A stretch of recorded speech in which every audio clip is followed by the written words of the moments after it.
Вы на канале Натальи Кондратьевой. Добрый вечер. Всем привет. Тебе, Наташ, тоже привет. И сегодняшняя тема, она очень интересная, ну, по крайней мере, точно для меня. Это Мгм. любовь к себе и как научиться принимать и ценить себя. И мой Мгм. первый вопрос к тебе, Наташ. Ну, как обычно мы начинаем, да, с общей темы. Вообще, что такое любовь к себе и почему она важна для нашего эмоционального вообще здоровья, ну и в целом для нашей полноценной жизни. Любовь к себе, ты знаешь, это ближе про принятие. Ну, это не что-то такое романтическое по отношению к себе. Это когда я принимаю себя, не только свою фасадную сторону, когда я что-то лучше всего делаю, там, хорошо работаю, не знаю, там, я прекрасная мать или потрясающий отец, а я принимаю себя во всех своих состояниях. Даже когда ошибаюсь и, ну, делаю что-то не то, я позволяю себе это и делаю соответствующие выводы, не корю себя, и даже в этих всех состояниях я себя принимаю. Вот, собственно, если так вот, ну, в общем, в двух Мгм. словах, именно тут важно про ощущение принятия, что я себя принимаю во всех своих состояниях, во всех своих качествах и во всех, не знаю, даже когда, если утром встала, знаешь, и мне там все, у меня все помятое, и как бы я эстетически некрасиво выгляжу, например, когда просыпаюсь, даже тогда я себя люблю и принимаю. Мгм. Хорошо. Вот тогда следующий вопрос, да. Ну, почему эта вообще тема актуальна? Потому что мы, собственно, все воспитаны, ну, по крайней мере, мое поколение и старшее, более старшее поколение воспитаны советскими людьми, так сказать, либо воспитанными в советское время. И у всех, у многих, по крайней мере, есть проблема с любовью к себе, потому что в советские времена пропагандировалось, что ты должен обществу, ты должен ради общества много чего делать, а тебе, собственно, никто ничего не должен. Вот. Вот. Но это даже не только еще, знаешь, с пропагандой связано, а скорее всего с нашими родителями, которые, может, действительно были так и воспитаны, и они тебе протранслировали эту ту самую условную любовь, потому что безусловная любовь как раз это та функция, которую должны были родители, понимаешь, тебе протранслировать, что ты, например, ты и твои поступки– это разные вещи, что мы тебя любим в любом состоянии. Есть поступки, которые твои нас, например, огорчают, но мы тебя в любом состоянии любим. Ну, вот это вот безусловная любовь и безусловное принятие мало кому, кому из нас из детства изначально досталось. Мало кого, у кого действительно оно изначально прошито. Именно поэтому как-то одним дается сложно вот эта вот любовь к себе, они даже не понимают, что это такое. А вторые, их, скорее всего, даже нет на этом эфире, они не понимают, что есть обратное, понимаешь? Просто вторых значительно меньше. Мгм. Так тогда смотри, вторая часть моего вопроса. Если я ребенок, воспитанный такими родителями, которые, ну, не в правильном формате привили мне вот эту любовь к себе, да, неправильное отношение к себе, вот какие шаги мне нужно предпринимать, чтобы начать любить и принимать себя? Что мне нужно, с чего мне нужно Ну, начать?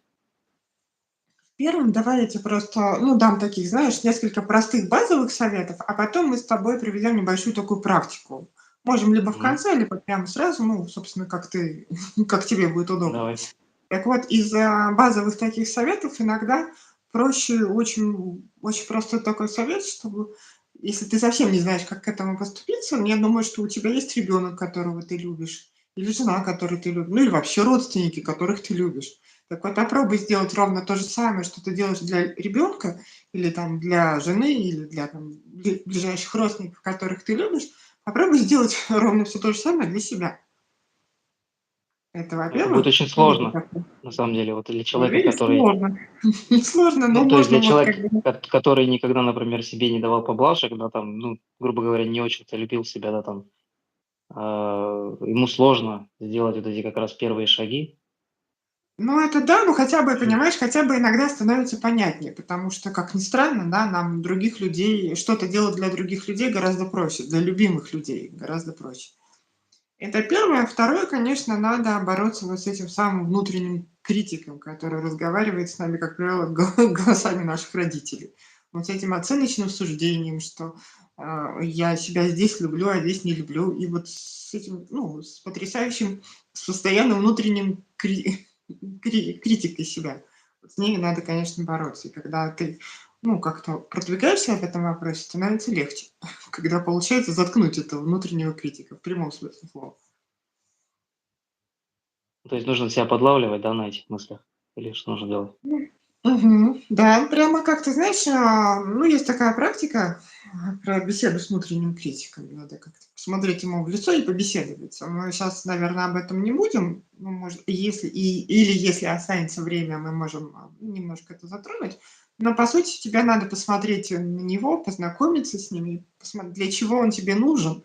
Ну, поощущать, потрогать, для чего он тебе нужен, и в конце концов уже сказать ему спасибо и попытаться от него избавиться. Мгм. Ну, это вот звучит все просто, но на самом деле не так. Когда начинаешь, самокопанием заниматься, можно, знаешь, куда зайти, не в ту Ну, сторону это да, уйти. это действительно сложно, но ты как бы либо самостоятельно, либо с помощью профессиональной помощи ты, ну, нет же какой-то волшебной палочки. Ты как бы сначала приходишь к каким-то мыслям в своей голове новым. У тебя появляются новые нейронные связи, новые нейронные пути в мозгу. Непосредственно они формируют новую модель поведения, и вот у тебя складывается совсем другой событийный ряд. Мгм. Ну, это все начинается с малого. Нет такого, знаешь, вот я тебе сейчас не скажу, что вот ты ты сегодня себя не любил, а завтра ты проснешься и вдруг себя полюбишь. Хорошо, Мгм. если мы немножко сдвинемся, например, в этом вопросе, если будем, как-то продвигаться, Мгм. если человек будет Интересно. работать. Ну, то есть, ну, это тоже бы я хотел еще задать как раз по поводу, как вот справляться с этими сомнениями и критикой. Ну, как я понимаю, ты уже Мгм. ответил, да, на что нужно как раз вот это вести внутренний диалог. Мгм. Так, тогда следующий вопрос. А почему вот, многим людям трудно любить себя, и как вот ну, и как этот барьер преодолевать? Ну, как преодолевать, тоже там примерно мы обсудили. А вот почему многим людям, вот у многих людей такая вот трудность, почему сложно полюбить себя? Ну, потому Хотя что их это у некоторых, наоборот, проблемы с этим нет. Это да, люди, потому что которым их этому не учили, их мозг этому не обучен, ну, на автоматизме, ну, вот на ранней прошивке, на детских программах, которые были инсталлированы в их собственный мозг, он не обучен любить себя, в любых состояниях, в любых качествах. И его, ну, как правило, ну, ты же знаешь там это. Там, если, например, клиент у меня там ходил в музыкальную школу, а Петя играет лучше, Жанна танцует лучше. Вот это вот постоянное сравнение. Или я буду тебя любить лучше, ты будешь лучше, если ты будешь лучше учиться. Ну, что-то вот. Естественно, тебе это транслируют, и ребенок просто это впитывает, что чтобы мама меня любила, надо быть лучше. Если я не буду лучше, мама не будет меня любить. Мгм. Хорошо, тогда вот, такой вопрос. Если мы приняли решение, ну, вот все таки научиться любить себя, да, и предпринимать там какие-то Мгм. шаги, там, тренировать там, так же, как, например, физически мы тренируемся, там, да, вырабатывать себе привычку, там, в мозгу, там, формировать эти новые нейросвязи, как ты говоришь, новые Мгм. привычки, новые отношения к себе. Вот, для чего это нужно? Да, что как это нашу жизнь может изменить вообще? Это, слушай, Да. это непосредственно может изменить. Это фактически дарит тебе вот, полный контроль с реальностью. Ну, максимально полный контроль с реальностью как раз лежит в сфере принятия, в сфере любви к себе, потому что все, что ну, вот та самая энергия, знаешь, разумная, теплая, добрая, созидательная, я не знаю, там, энергия Вселенной, энергия мироздания или как, не знаю, эзотерики любят, вот эту формулировку, чтобы быть в потоке, она всегда тебя любит. Она любит тебя в любом состоянии. Она как она как некий такой именно как универсальный родитель, который знает, что все разные, но любит всех одинаково. И вот ты как бы, когда ты сам приближаешься к этому состоянию, ты как будто обретаешь полный контакт с реальностью, и тебе проще встроиться в событийный ряд, в любой событийный ряд, что в профессиональном плане, что в личном, что, не знаю, в каком-то, знаешь, в плане личного развития. Мгм. А вот на информационном поле, на информационном плане как это выглядит? Ну, то есть, когда мы, например, не любим себя и когда мы себя любим. Ну, это достаточно просто. Люди, которые себя не любят, они такие, знаешь, закрытые. Некоторые даже описывают. что они там сидят, как будто сидят в пузыре, или им нравится сидеть в пузыре. Некоторые прям даже так, ну вот, они его как-то даже описывают, что у меня вот есть какой-то собственный пузырь, мне там тревожно, страшно, то точнее наоборот, наружу от этого Мгм. пузыря тревожно и страшно, и поэтому мне хорошо сидеть внутри пузыря. Вот, и, естественно, этот какой-то, ну, они по-разному описывают. Некоторые действительно описывают это как пузыри, некоторые просто как какую-то тревожность, и она, по сути, ну, вот как-то мешает, действительно, просто в прямом смысле мешает контакту с реальностью. Ну, то есть, точно так же, в принципе, искажается улавливание вот этой внешней информации у человека, да, и он просто не понимает, куда ему двигаться. Ну да, меняет, Путается. знаешь, вот эта вот способность уловить какие-то маячки от внешнего пространства, способность быть в нужном месте в нужное время. Та самая потрясающая способность, которая вдруг тебе кажется, что она как бы случается случайно, но на самом деле она не случайна, Мгм. просто действительно есть люди, которые настроены и могут уловить эту волну и быть в нужном месте в нужное время, а другие теми или иными причинами или теми или иными проблемами оттуда отгорожены. Ну, то есть у них как бы нет этого встроенного маячка. Мгм. Хорошо, тогда как найти вот эту грань, между за абсолютной нелюбовью к себе и когда ты ставишь свои желания там превыше остальных, там полный эгоизм, грубо говоря, тот какой-то Но это эгоцентризм.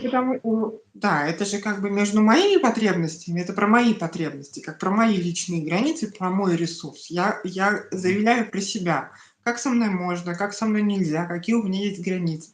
И при этом я не говорю там про кого-то, я не ущемляю кого-то. Или, например, я даже не формулирую фразу типа, что ты идиот, там, не знаю, ты лишаешь меня времени, ресурсов или чего-то важного. Ты все время говоришь про себя, и у тебя мотивация именно про себя, про то, что как с тобой можно, как с тобой нельзя, как для тебя лучше. А не то, что, знаешь, ты как-то у тебя даже самой мотивации, например, есть какое-нибудь желание ну, как-то ущемить интересы другого человека. Мгм. Понятно, если вы взрослые люди и ваши интересы сталкиваются, вы, собственно, должны как-то об этом договориться и найти точки соприкосновения. Мгм. Понятно. А может быть, какие-то примеры у тебя есть? Там из личной практики или из своей жизни? Было более наглядно, Ну, понятно. такие, знаешь, общие, действительно, которые вот как раз про то самое. Иногда часто люди спрашивают: "А как это вот установить личные границы?" Вот вдруг я кого-то обижу, если я что-то такое скажу, что ты вот, например, редиска, да, ты, не знаю, там, забираешь мое время или ты звонишь мне ну, в любое, ну, там, даже не в удобное время. Как раз это про то, что про я высказывание. Вы как бы высказываете про то, как с вами можно, что у меня есть.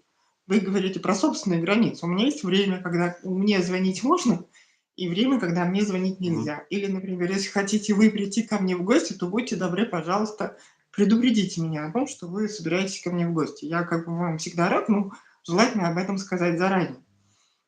Если вы явите без предупреждения, я, возможно, вас даже и не пущу. Но это вполне Мгм. нормально на самом деле. Просто у некоторых нет даже понимания, что это нормально, потому что это ваши собственные границы, границы вашего собственного дома, и вы устанавливаете здесь правила. Ох, как мне это близко. Ну, потому что есть некоторые люди, которые совершенно, ну, это вот какая-то другая крайность, да. Есть люди, которые уж слишком щепетильны к желаниям других людей и готовы там, прогибаться. А М. есть люди, наоборот, которые совершенно не учитывают интересы других людей, и просто у них даже в голове не возникает мысли, что они могут помешать, например. Это все проговаривать нужно, естественно. Да, знаешь, вот такая здоровая коммуникация, она лежит в основе всего, в основе, на самом деле, любых долгосрочных отношений, личных, там, не знаю, профессиональных, каких угодно. Вот именно умение слышать человека, слушать и умение донести информацию так, как чтобы тебя правильно поняли, это краеугольный камень всех человеческих коммуникаций. Мгм. И вот такой еще очень интересный вопрос, там, когда, например, судьбе человека или в жизни там что-то происходит, когда он оказывается виноват в чем-то, да, и у него возникает, например, жуткое чувство вины, которое мешает ему как раз вот полюбить себя и принять вот эти ошибки свои. Что такой ситуации человеку делать? Но чувство вины как таковое, понимаешь, само по себе просто как чувство вины, на долгосрочной перспективе оно не имеет смысла, потому что оно просто забирает у тебя энергию. Ты благодаря, той или иной ситуации ты можешь сделать вывод и понять, что ты, например, так больше не можешь или ты так больше не будешь поступать. При этом ты, хорошо бы, знаешь, это попросить прощения и у того человека. Может, даже, знаешь, это внутри вот как-то ментально, если нет возможности связаться с ним, плюс попросить прощения у себя. И даже, возможно, ну, поблагодарить себя и того человека за этот опыт, который случился, потому что на самом деле опыт даст тебе, именно он дал тебе понимание, как стоит поступать или как не стоит поступать. Что опыт – это лучший способ донесения информации, донесения какого-то опыта. Это, мне кажется, максимально доходчивый способ донести до тебя какую-то идею. И в этом случае надо благодарить, не знаю, себя, вот того человека и вообще все, что случилось, именно за все, что случилось, потому что это как бы, ну, это что-то важное, что даст тебе совершенно другой ракурс, возможность посмотреть на события. Мгм. Ну, то есть нужно, если есть какое-то вот огромное чувство вины там человеку, там, то нужно, как я понял из твоих слов, нужно с благодарностью это принять, поблагодарить Мгм. человека там или поблагодарить ситуацию и рассматривать вообще свою жизнь как просто опыт, не как негативный или там позитивный опыт, а как просто опыт, который позволяет там самосовершенствоваться.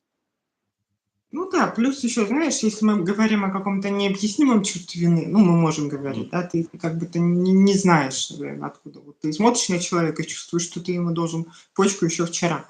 И там может быть как раз та самая история, когда вот информационного твоего информационного кластера, когда мы говорим не только о твоей сегодняшней личности, а о твоей большой Мгм. информационной истории, которая больше, чем ты. И вот, ну, корни этого вот этого чувства, они могут быть там. Мгм. Ну, туда, в принципе, тоже по такой же, по такой же, по такой же методике, по такой же технологии можно вот разговаривать со всем этим, со всей этой историей, выяснять, что к чему, почему и кто, собственно, виноват и что с этим делать. Мгм. Ну, у меня вот еще такой завершающий вопрос. Мы, дорогие телезрители, да, наши подписчики, мы с Натальей договорились, что будем такие короткие эфиры, чтобы не Ну сильно нагружать Мгм. Ну и информационными потом у нас смыслами. еще с тобой небольшая практика. Ты Мгм, помнишь? мгм. Вот, да. Мгм. Ну, в общем, такой последний вопрос. Вот как человеку сохранять любовь к себе, если на какой-то жизненный, трудные жизненные ситуации находится?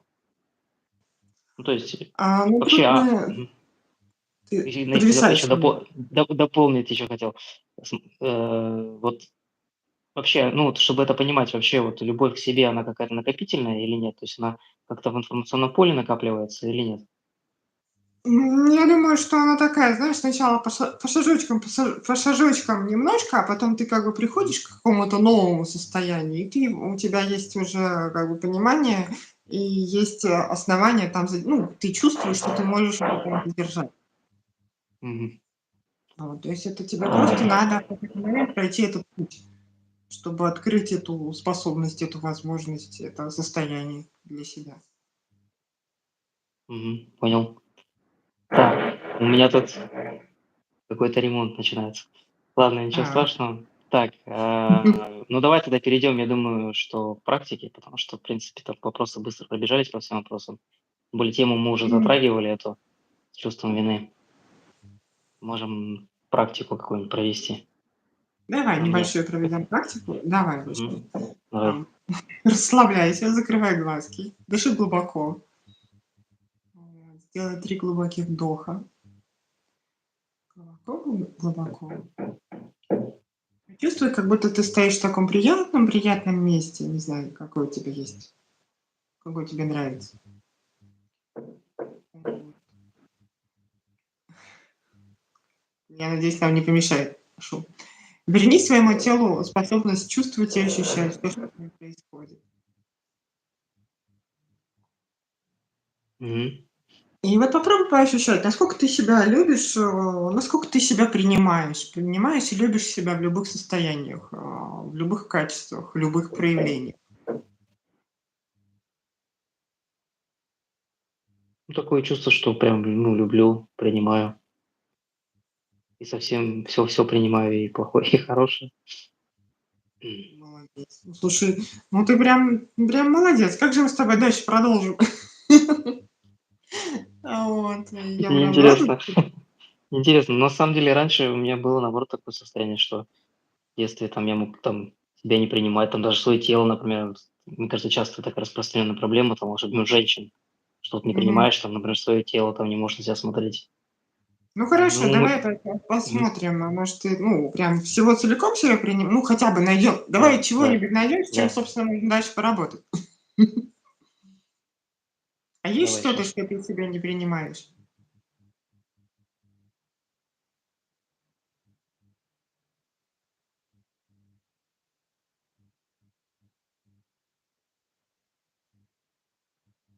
Вот сложно, вообще не могу найти.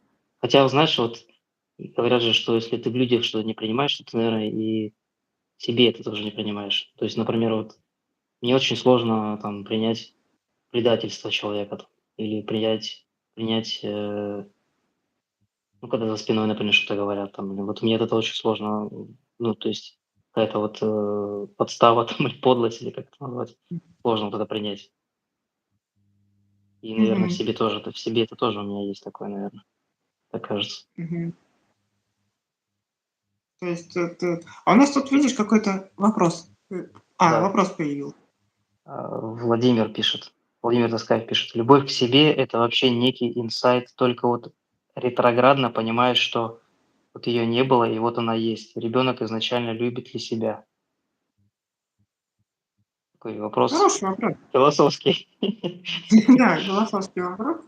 Я думаю, что действительно есть такие дети, вот которые, знаешь, вот их, во-первых, если мы в этом вопросе говорим о ребенке, то мы говорим о нем, как, знаешь, как в этой истории с мудрецом, с момента зачатия.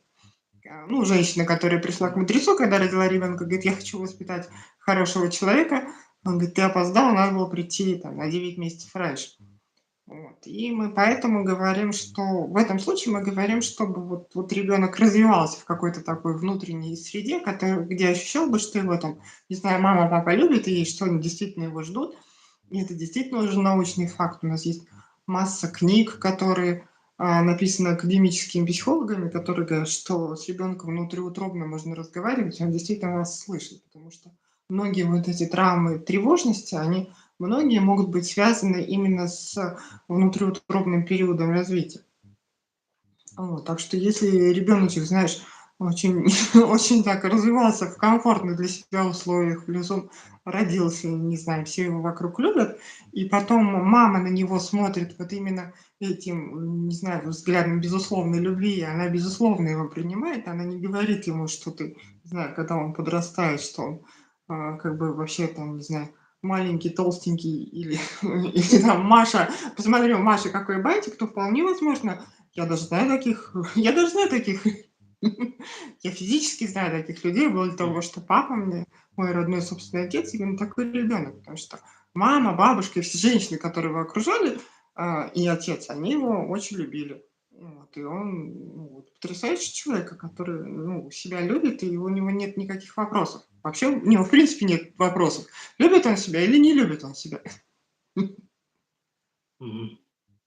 Так, ну вот и мне кажется, еще нужно дополнить вот по поводу вопроса Владимира, что, я так понимаю, ну, Даш, ты подтвердишь эту информацию или нет, что бывает такое, что все-таки в нашем информационном поле вот эта вот некая любовь или нелюбовь, она же скапливается с прошлых жизней, и мы Бывает, это все должны. бывает. Это да, это тоже, безусловно, может быть. Например, у ребенка изначально какой-то, знаешь, страх есть. Ну вот.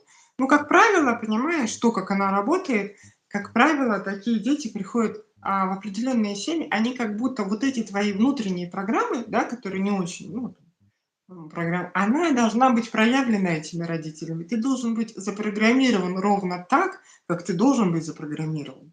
Ну, то есть в тебе должны быть все проявлены все твои задатки ровно те, которые в тебе есть. И если она в тебе есть, это безусловно, ну, вот какие-то страхи, тревоги, переживания, у тебя будут соответствующие родители, которые тебе это все проявят. Ну, есть те, не знаю, там, души или те какие-то вот, ну, чудесные, потрясающие создания, в которых нет таких страхов изначально, и им, соответственно, Мгм. достаются соответствующие родители, которые им это не прививают, они им это Мгм. не программируют, и это они не раскрывают. Да, Владимир, все сложно. Будем постигать любовь вместе к себе и ко всему миру. Так, здесь еще владыка вселенной там пишет: "Привет, это Антон, я из Парагвая". Ну, приветствуем вас, Антон. Мы из России, поэтому вещаем из России. Ну, в таком случае, если у тебя нет какой-то такой, знаешь, Мгм. истории там, то мы, наверное, я имею в виду в качестве практики, я не знаю, можем в следующий раз какой-то другой привести, или ты можешь, не знаю, мы можем найти другого подобного кролика и на нем попрактиковаться в эфире. Так. Вот это, кстати, хорошая мысль. Нужно побольше подопытных кроликов, а Да, то он один нужно все. побольше кроликов. Вот, поэтому, наверное, тогда с тобой уже не будем. Я не знаю, я просто за тебя рада, потому что таких людей, которые, безусловно, себя любят, их очень мало. Мне кажется, я сама еще где-то на половине там. Не, ну я не будем говорить, что я безусловно, а то сейчас подглазим. Нет, просто, может быть, сейчас я как бы это не увидел. Может, мне это не нужно сейчас увидеть. Ну, значит, так и должно быть. Ну, так и пусть и будет на данном, знаешь, моменте. Может, действительно нам нужны уже другие подобные кролики. Вот. Ну да. Мгм. Ну Ну, ладно, тогда собственно, будем если будем тогда вкратце, завершать, да, эфир. собственно, да, все. А то мы хотели в 20 минут, по-моему, да, выложиться. Уложиться. Уже 27 Да. почти. Мгм. Ну ладно, всем спасибо. Мгм. Пишите ваши вопросы, комментарии, подписывайтесь на канал, подписывайтесь на телеграм-канал, который есть в описании канала YouTube. И спасибо тебе, Наташа, за эфир. Спасибо, да. Спасибо И за всем, интересные да, вопросы. И спасибо за краткость мне и тебе. да, все. Всем спасибо, всем пока. Пока-пока.